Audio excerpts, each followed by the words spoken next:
The Godlands. The Godlands can be a very deadly place for low-level players, and sometimes even players with tops and such. In this video I'll be showing you some strategies I've gathered over my 2 years of playing, and some efficient ways to clear the Godlands fast. First of all, the Godlands is a dark land generally located in the middle of the map, and it's supposed to represent the mountains of Realm of the Mad God. You'll know where the Godlands is if you see a group of level 20s in one confined region, or just look at the center of their map and teleport near there. There's also a snow area on the edges of the Godlands, which indicates you're near the Godlands. Dungeons.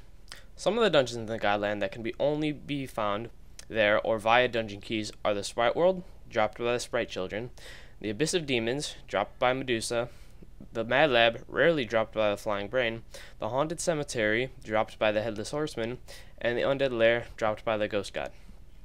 Now that I've gone over some of the small details, let's continue into the bigger ones. 3 of the gods in the Godlands have a special ability that is a debuff. Flying Brain, which blinds you, the Slime God, which slows you, and the Sprite God, which silences you. These debuffs can be very pesky, which is you must try and avoid them in battle. I'll give you later examples on why they should be avoided the most. Continuing on to other gods that are damage dealers, this would include the Ghost God, Medusa, Leviathan, White Demon, and the Ent Ancient. To kill the Ghost God, just stand in between his shots and shoot him from there. His center shot will always be aimed at you, so just move left and right to avoid his shots. For Medusa, circle her, and she can't hit you. Be warned, a group of Medusa bombs and Medusas themselves can kill you fast without warning.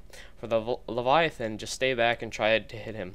He switches off from firing in 3 directions like a triangle to firing directly at you. He can also kill you fast, so try to avoid him, or kill him as quickly as possible if you can.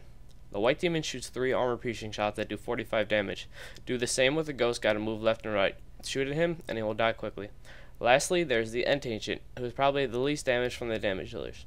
The Ent shots anticipate where you'll be walking, so for him, just move left a bit, then go right. He will anticipate you moving left, but you will actually move right, and therefore you can dodge his shots. Finally, you have Rock Constructs and Djinn. They are the weakest of the gods, unless, of course, you decide to stand atop the Djinn, but avoid that. Anyway, the Djinn shot pattern is he floats around to you all invincible, and he'll drop his shield and start shooting.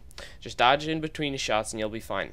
The constructs should be left alone because they need a decent amount of damage and a certain amount of time to kill them. So generally, only max players kill them off, or people ignore them altogether. There's also an event boss called the Red Demon, which needs to be killed in order for other event bosses to spawn, like the Lord of the Lost Lands, Rock Dragon, Hermit God, etc. The Red Demon has a chest in the center of his lava which contains up to tier 9 weapons, tier 8 armor, tier 3 rings, and tier 4 abilities. Lastly, some general rules I've made are: 1. Never back up too much in the Godlands. You don't know where you're going into, and you can run into, say, a Leviathan or a Ghost God, and you'll get shotgunned instantly. 2. Loot bags can be tempting to run in for, but if there is a god wall or a group of a lot of gods in one area on top of your bag, hold off on getting it. Would you rather die or risk your life for a possible egg? 3. Dodge slow and blind. If you can't dodge either, make sure you stay where you are. Don't go exploring while you're off slowed or blind, mainly because it makes dodging very difficult. Quiet isn't as bad, but you just can't use your ability. 4. If you can't find any gods, zoom out and try and find the black area where you haven't discovered yet. There will generally be gods in those areas. That's all I really have to say about the Godlands. After a while, you'll be dodging like a pro, and you'll be getting blue bag after blue bag after blue bag after blue bag.